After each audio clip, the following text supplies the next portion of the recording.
আসসালামু আলাইকুম স্টুডেন্ট, সবাই তোমরা কেমন আছো? আশা করি সবাই অনেক অনেক ভালো আছো। তো আজকে আমরা 15 নম্বর থেকে শুরু করব।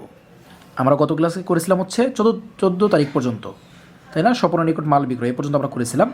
তো আজকে আমরা এই যে খাতায় করা আছে, আমরা খাতায় করতেছি এখন। এই 14 নম্বর করা আছে, আমরা এখন শুরু করব হচ্ছে 15 তারিখ থেকে। তাহলে চলো প্র্যাকটিস শুরু করি। প্রশ্ন দেখতে পারতেছো তোমরা, খাতা বের করে জাস্ট ঘর আগে ফেলো তোমরা। তাহলে আমরা 15 তারিখটা দিই, তারিখটা আগে বসাই এখানে। এটা হচ্ছে মার্চ 15। তাহলে মার্চ 15-তে কী বলেছে আমরা আগে দেখি একটু লেনদেনটা। বলেছে যে নিম্নমানের জন্য রফিক ভাইকে মাল ফেরত দেওয়া হলো। তাহলে এই বিষয়টা কি বোঝাচ্ছে? যে এই যে রফিক ভাই এখানে কোথায় দেখো তো, এই যে 12 নম্বর, এই যেটা 12 তারিখে রফিক ভাইয়ের থেকে কিন্তু মাল কিনেছিল এই যে জনাব হামিদ। তাহলে 12 তারিখে যিনি মাল কিনেছিল, এই মালের ভিতর কিছু মালে নিম্নমানের ছিল, কোয়ালিটি খারাপ ছিল বা ভাঙ্গা ছিল বা আশাপথে ভেঙে গিয়েছে, যাই হোক কোনো একটা ভুল ত্রুটি ছিল। সেই কারণে এই রফিককে আবার কিছু মাল ফেরত দেওয়া হয়েছে। কত টাকার? এই যে 500 টাকার। তাহলে কিনেছিল 8,000 টাকা, সেখান থেকে 500 টাকার মাল ফেরত দিচ্ছে। তার মানে কি ওই 500 টাকার মাল কি নিম্নমানের ছিল, অর্থাৎ কোয়ালিটি ভালো ছিল না, ওই জন্য ফেরত দেওয়া হয়েছে। তাহলে এইটা একটা লেনদেন সংঘটিত হয়েছে, এটার জন্য আমরা কীভাবে এন্ট্রি দেবো? ডেবিট ক্রেডিট, তাই না? তাহলে দেখো এখানে কি হয়েছে। এখানে একদিকে এই লেনদেনটা কিন্তু এই লেনদেনের সাথে জড়িত।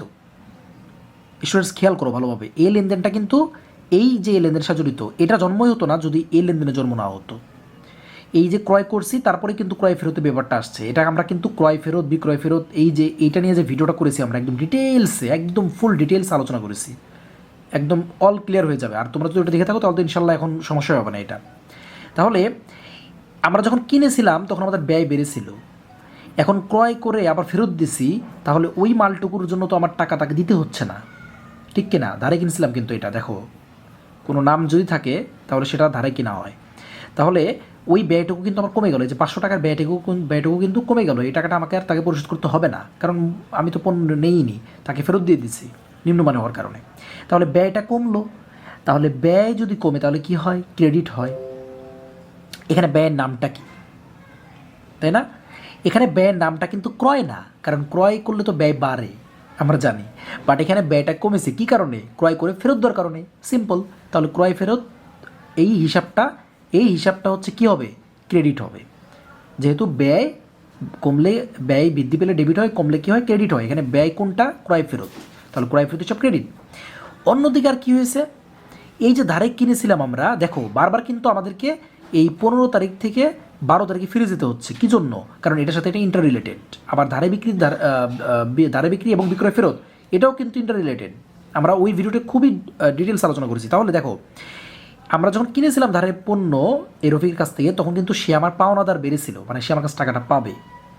আজকে তাকে আমি 500 টাকার মাল যখন ফেরত দিলাম, সেই টাকাটা আমার কাছে আর পাবে না। তাহলে পাওনাদারও কমে গেছে কিন্তু, দেখো স্টুডেন্টস খেয়াল করো, পাওনাদারও কিন্তু কমে গেছে। রফিক পাওনাদারও কিন্তু আমার কাছে কমেছে, তাকে আর 500 টাকা আমাকে দিতে হবে না। একদিকে খরচও কমেছে, পাওনাদারও কমেছে। তাহলে পাওনাদার কমলে কী হয় বলো তো স্টুডেন্টস? মানে দায় কমলে কী হয়? পাওনাদার তো দায়, তাই না? তাকে আমাকে টাকার কোনো দিন পরিশোধ করতে হবে, আমরা এখানে করেছি 12 নম্বরে। তাহলে এখন আমাকে তাকে আর পরিশোধ করতে হচ্ছে না, দায়টা কমে গেছে। তাহলে দায় কমলে কী হয়? দায় বৃদ্ধি পেলে হয় ক্রেডিট, কমলে হয় কি? ডেবিট। তাহলে এখানে দায়ের নামটা কি? রফিক পাওনাদার হিসাব, সিম্পল। তাহলে আমরা করে ফেলি 15 নম্বরটা। তাহলে আমাদের ডেবিট হবে হচ্ছে ডেবিট হবে কি আমাদের স্টুডেন্টস?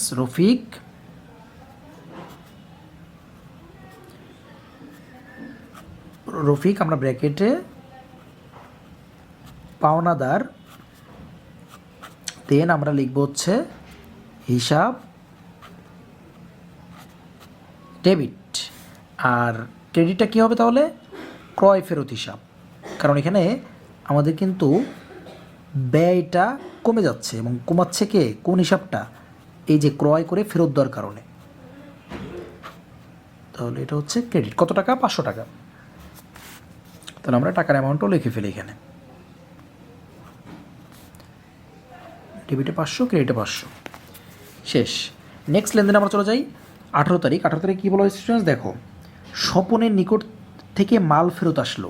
তাহলে দেখো এইটা কি, কোনটার সাথে রিলেটেড হবে তোমরা এখন বলো? আমি জানি তোমরা এটা পারবে, শিওর পারবে। এই লেনদেনটা কোন লেনদেনের সাথে রিলেটেড? মানে এটা জন্মই হতো না যদি ওইটা জন্ম না হতো।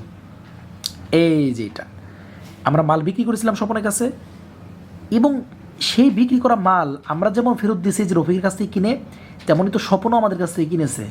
তাহলে স্বপনও কিছু হয়তো ভুল ত্রুটি পেয়েছিল, সে আমাদেরকে আজকে ফেরত দিয়েছে। সেম কাজটা কিন্তু ঘুরে ফিরে হয়। তাহলে আমরা বিক্রি করেছি, আমাদের কাছে আবার ফেরত আসছে। তাহলে এটা জন্মই হতো না যদি 14 তারিখের লেনদেনে জন্ম না হতো। সেম জিনিস। তাহলে এটা আমরা কীভাবে করবো? দেখো, মাল যখন বিক্রি করেছিলাম ওই একই থিওরি, আমাদের কি হতো, আয় হতো, আয় বৃদ্ধি পেয়েছিল। আজকে আমার মালটা ফেরত আসছে, এই যে 300 টাকার মালটা ফেরত আসছে, এটার আর আয় আমার হচ্ছে না, আমি এই টাকাটা আর পাবো না, মালটা তো ফেরত দিয়ে দিচ্ছে আমাকে। তাহলে আয়টা কমে গেছে। আয় কমলে কি হয়? আয় আর দায় বৃদ্ধি পেলে হয় হচ্ছে ক্রেডিট, আর কমলে হয় ডেবিট। তাহলে এখানে আয়ের নামটা কি? আয় যে কমলো, এই আয় কমলো কোন কারণে? বিক্রয় করে ফেরত আসার কারণে। তাহলে বিক্রয় ফেরত, এই হিসাবটা হবে হচ্ছে কি ডেবিট।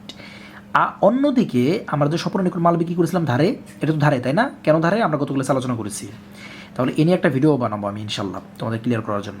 তাহলে ধারে বিক্রি করার কারণে স্বপন আমার একটা সম্পদ তৈরি হয়েছিল। কেন? কারণ তার কাছ থেকে কোনো না কোনো দিন আমি টাকাটা পাবো।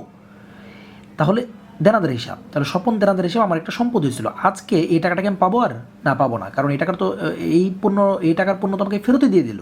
তাহলে এটা তো আর শেয়ার দিবে না আমাকে এই টাকাটা। তাহলে আমার দেনাদারও কি কমে গেল না?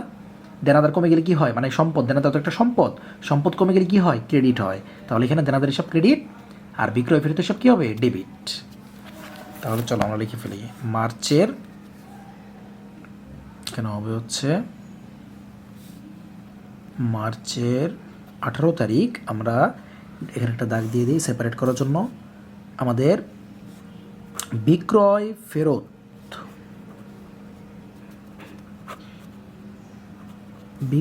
ফেরত হিসাব হবে হচ্ছে ডেবিট। আর অন্যদিকে দেনাদারের নামটা কি? স্বপন আমরা ব্র্যাকেটে দেনাদার লিখে দিচ্ছি, হিসাব ক্রেডিট। তাহলে কত টাকা হবে? 300 টাকা। আমরা ডেবিটেও 300 লিখব, আমরা ক্রেডিটেও 300 লিখব। 20 তারিখে এসে স্বপনের নিকট থেকে চেক প্রাপ্তি, এবং এটা কত টাকার?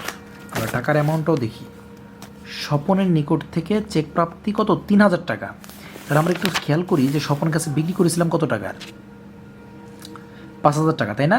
দেখো 5000 টাকা বিক্রি করেছিলাম, 300 টাকা মাল ফেরত আসছিল, গেল, ওইটা আমাদের এখন চিন্তাভাবনার বিষয় নাই।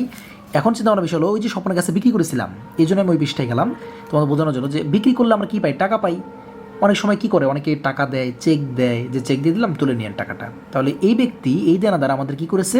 চেক দিয়েছেন। তাহলে স্বপনের নিকট থেকে চেক প্রাপ্তি কত টাকার? 3000 টাকার। একটা বিষয় মনে রাখবে, আমি তোমাদের বলে দিই, হিসাব বিজ্ঞানে চেক পাওয়া মানে নগদ পাওয়ার সামিল। তার মানে কি বোঝালো? যে চেক যদি পাই, ধরে নিবে নগদ পেয়ে গেছি, এটা আমার কথা না, এটা কার কথা? হিসাব বিজ্ঞানের ভাষায় চেক পাওয়া মানে নগদ পাওয়া। এই দেখো এখানে লেখাই রয়েছে, এটা এই বইটায় কিন্তু আমার না, আমার একজন বড় ভাইয়ার। তো মানে আমি যখন ক্লাস 9-10 পড়তাম তখন আমি তার কাছ থেকে নিয়েছিলাম। এটা অনেক আগের বই কিন্তু, ঠিক আছে, অনেক আগের ভার্সন। আমার যে বইটা ছিল ওইটা মেবি আমি দিয়ে দিছি অন্য একজনকে। তাহলে চেক পাওয়া নগদ পাওয়ার সামিল। তাহলে দেখছো লেখাই আছে এখানে। তাহলে চেক পাওয়া মানে নগদ পাওয়ার সামিল। তাহলে নগদ যদি পাই আমরা, সেইভাবেই এন্ট্রিটা দিব আমরা। তাহলে এইখানে স্বপনের নিকট থেকে চেক প্রাপ্তি 3000 টাকা। তাহলে আমাদের কী হয়েছে? একদিকে সম্পদ বেড়েছে 3000 টাকা, নগদ টাকার ব্যবসায় এসেছে, তো সম্পদ বৃদ্ধি পেলে কী হয়? ডেবিট হয়। তো নগদান হিসাব ডেবিট। অন্যদিকে কোথায় থেকে টাকাটা এসেছে? দেখো তো, স্বপনের নিকট থেকে, দেনাদার যে আমাকে টাকাটা দিত, সম্পদ আমাদের তৈরি হয়েছিল, তাই না, বিক্রি করার মাধ্যমে। আজ সেই সম্পদটা আমাকে কি করতে হবে? টেনে নামাতে হবে, কমাতে হবে। কারণ কি? কারণ সে আমাকে টাকাটা দিয়ে দিয়েছে। এই 3000 টাকা দেনাদার আমার সম্পদ ছিল, সে আমাকে দিয়ে দিয়েছে। এখন আমি আর 3000 টাকা তার কাছ থেকে পাবো না, সেই সম্পদটুকু আমার কমে গেল। তাহলে এই দেনাদারটাকে আমরা কি করবো? আমরা এখানে কমিয়ে দিব। তাহলে একদিকে আমার নগদ টাকা বৃদ্ধি পাচ্ছে, নগদান হিসাব ডেবিট, অন্যদিকে আমার একটা সম্পদ কমে যাচ্ছে, সেটা কি? দেনাদার স্বপন, কারণ সেই টাকাটা পরিশোধ করে দিচ্ছে আমাকে, তাহলে তাকে কমাবো। তাহলে নগদান হিসাব ডেবিট। অন্যদিকে আমরা লিখবো স্বপন দেনাদার হিসাব ক্রেডিট। লিখে ফেলি 20 নম্বরে এন্ট্রি দিই আমরা, তারিখ 20। তাহলে আমাদের কী হবে? আমরা চেক পাইছি, চেক পাওয়া আমার নগদ পাওয়ার সামিল। তাহলে আমরা লিখবো হচ্ছে নগদান হিসাব ডেবিট। আর অন্যদিকে কার কাছ থেকে পেয়েছি? স্বপন দেনাদার, স্বপন দেনাদার হিসাব ক্রেডিট। কত টাকা লিখবো আমরা? 3000 টাকা, যেহেতু এটা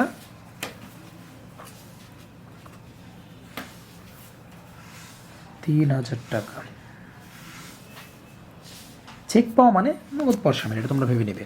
তাহলে 20 তারিখও শেষ হলো। এখন আমরা যাই 22 তারিখের লেনদেন। দেখো তো কী বলা হয়েছে 22 তারিখের লেনদেনে? 5000 টাকা জমা দিয়ে জনতা ব্যাংকে একটি হিসাব খোলা হলো। আচ্ছা বলো তো স্টুডেন্টস, এটা কি লেনদেন নাকি লেনদেন না? একটু তোমাদের মাথাটা একটু মানে নাড়াচাড়া দিই, দেখি তোমাদের মাথা কি বলে। যে 5000 টাকা জমা দিয়ে জনতা ব্যাংকে একটি হিসাব খোলা হলো। 2 সেকেন্ড টাইম। আমি জানি তোমরা অনেকেই পেরে গেছো, তো যারা পারো নেই চিন্তার বিষয় নেই, ধীরে ধীরে তোমরা প্র্যাকটিসের মাধ্যমে পেরে যাবে। তাহলে এইটা হচ্ছে একটা লেনদেন। কেন? 5000 টাকা জমা দিয়ে জনতা ব্যাংকে একটি হিসাব খোলা হলো, এর মানে কি? আমাকে ব্যাংকে এই 5000 টাকাটা কিন্তু দিতে হয়েছে। আমি যে হিসাবটা খুলেছি সেখানে কি এই 5000 টাকাটা জমা দিতে হয়েছে, টাকার লেনদেন হয়েছে, আদান প্রদান হয়েছে, ঘটনা ঘটেছে এবং টাকার সাথে জড়িত সেটা, তার মানে কি লেনদেন। তাহলে এখানে যাবাদেটা কী হবে, তাই না? দেখো ব্যাংক একটা সম্পদ হিসাব, আমরা জানি এটা। নগদ একটা সম্পদ হিসাব, এখানে নগদ টাকা ব্যাংকে গেছে, তাহলে আমার ব্যবসা থেকে নগদ টাকাটা কমে গেছে, এই 5000 টাকাটা কমে গেছে। আর সম্পদ কমে গেলে হয় কি? ক্রেডিট। তাহলে এখানে নগদান হিসাব ক্রেডিট। অন্যদিকে আমার ব্যাংকে একটা অ্যাকাউন্ট খুলেছি, তাহলে এই ব্যাংক হিসাবটা কি? আমার একটা সম্পদ। এই সম্পদটা কি বেড়েছে না 5000 টাকা জমা দেওয়ার কারণে? হ্যাঁ বেড়েছে। তাহলে অন্যদিকে আমার আরেকটা সম্পদ বাড়তেছে, সেটা কি? ব্যাংক। তাহলে ব্যাংক হিসাব ডেবিট, নগদান হিসাব ক্রেডিট। 22 নম্বর আমরা চলো এন্ট্রি দিই। তাহলে তারিখ 22 আমরা লিখবো এখানে আমাদের ব্যাংকে, যেহেতু অ্যাকাউন্ট খুলেছি টাকা জমা দিয়ে, তাহলে আমার এখানে ব্যাংক হিসাবটা বাড়তেছে। ব্যাংক একটা সম্পদ হিসাব, আর এটা বাড়তেছে, তো বাড়লে কি হবে? ডেবিট। তাহলে ব্যাংক হিসাব ডেবিট। অন্যদিকে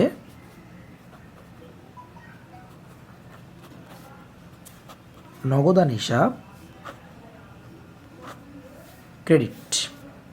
এবং টাকার অ্যামাউন্ট আমরা লিখে ফেলি কত টাকা? 5000 টাকা মাত্র।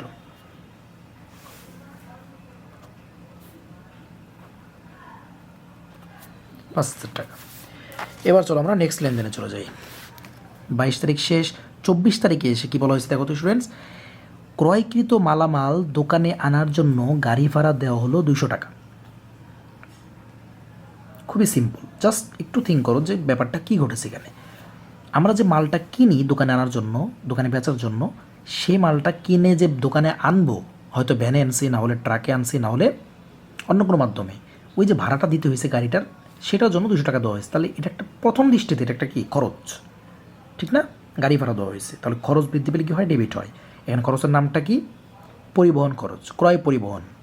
গাড়ি ভাড়া নামে কোনো হিসাব হয় না, এটা কি? ক্রয় পরিবহন। যেহেতু ক্রয়কৃত মাল আনার জন্য যে খরচ হয়েছে, ভাড়া দেওয়া হয়েছে, তাহলে কি এটার নাম কি? ক্রয় পরিবহন। এই ক্রয় পরিবহনের আরেক নাম আছে, আরেকটা হিসাব বিজ্ঞানিক নাম। অর্থাৎ আমি তোমাদের বলেছিলাম যে প্রতিটা টার্মের বাংলার কিন্তু হিসাব বিজ্ঞানে অন্যরকম একটা মানে আছে, কিছু কিছু, সবগুলোর না। তাহলে এই ক্রয় পরিবহনকে হিসাব বিজ্ঞানে অন্য ভাষায় বলে আন্তঃপরিবহন, ঠিক আছে? আর বিক্রয় পরিবহনকে বলে, মানে বিক্রি করার সময় যে আমাদের যদি পরিবহন কষ্ট হয়, বহি পরিবহন। তাহলে এটা মনে রাখো, কাজে লাগবে। তাহলে ক্রয় পরিবহন খরচ, ক্রয় পরিবহন হিসাব, অথবা আমরা কি বলবো? আন্তঃপরিবহন। আচ্ছা, আরেক দিকে কী হচ্ছে? 200 টাকা নগদ চলে যাচ্ছে আমার ব্যবসা থেকে, দিতে হচ্ছে সম্পদ, নগদ টাকা কমে যাচ্ছে, কমে গেলে হয় ক্রেডিট, তার নগদান হিসাব ক্রেডিট। তাহলে কী হবে? ক্রয় পরিবহন ডেবিট, নগদান হিসাব ক্রেডিট, অথবা আন্তঃপরিবহন ডেবিট, নগদান হিসাব ক্রেডিট। চলো লিখে ফেলি 24 নম্বর। 24 আমাদের কী হবে? আমি এখানে আন্তঃপরিবহন, আচ্ছা ক্রয় পরিবহনই লিখি, বুঝতে সুবিধা হবে। তোমরা যে কোনো একটা লিখতে পারো, সমস্যা নেই। তবে যদি তোমাদের টিচার কখনো নির্দিষ্ট করে বলে দেয়, তাহলে সেক্ষেত্রে কিন্তু সেটাই মানবে, মাস্ট। টিচারের উপরে কোনো কথা নেই, এটা অলওয়েজ মনে রাখবে। তাহলে ক্রয় পরিবহন হিসাব ডেবিট,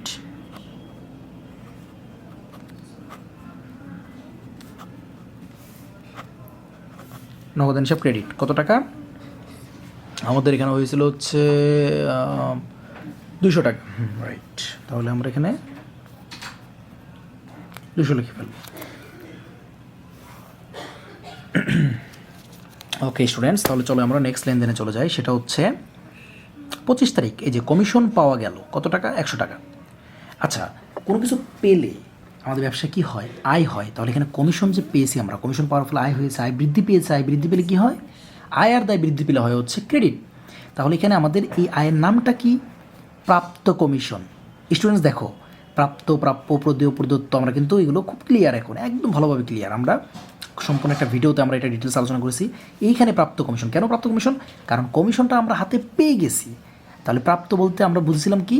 তোমরা এখন ভালোভাবে বুঝো, আমি জানি যারা আমার সাথে রেগুলার ক্লাস করো, যে প্রাপ্ত মানে কোনো কিছু একদম পেয়ে যাওয়া, হাতের মধ্যে চলে আসছে, যে দিব, পাবো, পরে পাবো, বলা হয়েছে পাবো, এমন না, পেয়ে গেছি। তাহলে এখানে কী বলছে? কমিশন পাওয়া গেল কত টাকা? 100 টাকা, প্রাপ্ত কমিশন।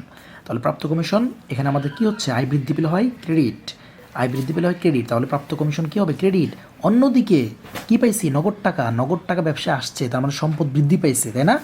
সম্পদ বৃদ্ধি পেলে কী হয়? ডেবিট হয়। তাহলে নগদান হিসাব ডেবিট। তাহলে নগদান হিসাব ডেবিট, প্রাপ্ত কমিশন হিসাব ক্রেডিট। কেন প্রাপ্ত কমিশন? কারণ কমিশনটা পেয়েছি, আমার আয় হয়েছে, আয় বৃদ্ধি পেলে হয় ক্রেডিট। আয়ের নামটা কি? কমিশন। শুধু কমিশন না, প্রাপ্ত কমিশন। অথবা তুমি যদি শুধু কমিশন হিসাবে লেখো, নো প্রবলেম। এটা মানে নগদান হিসাব যখন ডেবিট লিখবে, অটোমেটিক বোঝা যাবে যে এর মাধ্যমে টাকাটা আসছে। কারণ নগদান হিসাব ডেবিট হওয়া মানেই সম্পদটা বেড়েছে ব্যবসায়। তো কমিশন অথবা প্রাপ্ত কমিশন যে কোনো একটা লিখতে পারো তোমরা। তাহলে আমরা এখন কত নম্বর লিখবো? এটা 25 নম্বর। আমরা 25 নম্বর এন্ট্রিটা লিখবো এখন। তারিখ দিয়ে দিই 25। আমরা এখানে কী লিখবো? নগদ টাকা বেড়েছে ব্যবসায়ের,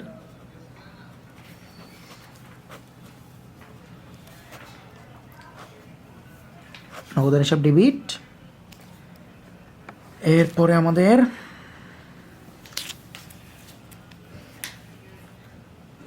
প্রাপ্ত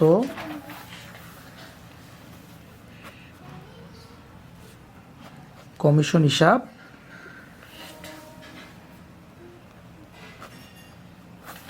ক্রেডিট। কত টাকা?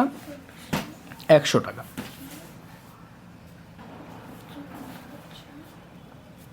100 টাকা। তাহলে আমাদের আজকে করলাম হচ্ছে 25 নম্বর পর্যন্ত। তাহলে আজকে এ পর্যন্তই থাক। ভিডিওটা অনেক বড় হয়ে গেছে। বেশিক্ষণ ক্লাস করতে গেলে আসলেই অনেক ধৈর্যের ব্যাপার লাগে, আবার দেখা যায় যে মানে সময় হয়ে ওঠে না, তাই না? আমরা তো বুঝি এটা। 20-30 মিনিটের বেশি আসলে কোনো সাবজেক্ট পড়তে মন চায় না, দেখা যায় একটু করতে মন চায় না, অন্য অ্যাক্টিভিটিস আছে আরও। তাহলে নেক্সট ক্লাসে আমরা এই উদাহরণটা শেষ করে ফেলবো ইনশাল্লাহ। 27 থেকে 31 তারিখ পর্যন্ত আরও কয়েকটা আছে, এগুলো শেষ করে ফেলবো। এরপরে আমরা ইনশাল্লাহ জাবেদা আমি চিন্তা ভাবনা করতেছি যে আরও 2-1টা ম্যাথও আমরা প্র্যাকটিস করব। এরপরে আমরা বিভিন্ন অনুশীলনও প্র্যাকটিস করবো, বিভিন্ন কোশ্চেন, বোর্ডের কোশ্চেনে ম্যাথ সলভ করবো ইনশাল্লাহ জাবেদা নিয়ে। এরপরে আমরা ধীরে ধীরে সামনের দিকে এগোবো। তাহলে সবাই ভালো থাকবে, সুস্থ থাকবে, আমার জন্য দোয়া করবে, ওকে? আর প্র্যাকটিস করবে বেশি বেশি, মাস্ট। আল্লাহ হাফিজ।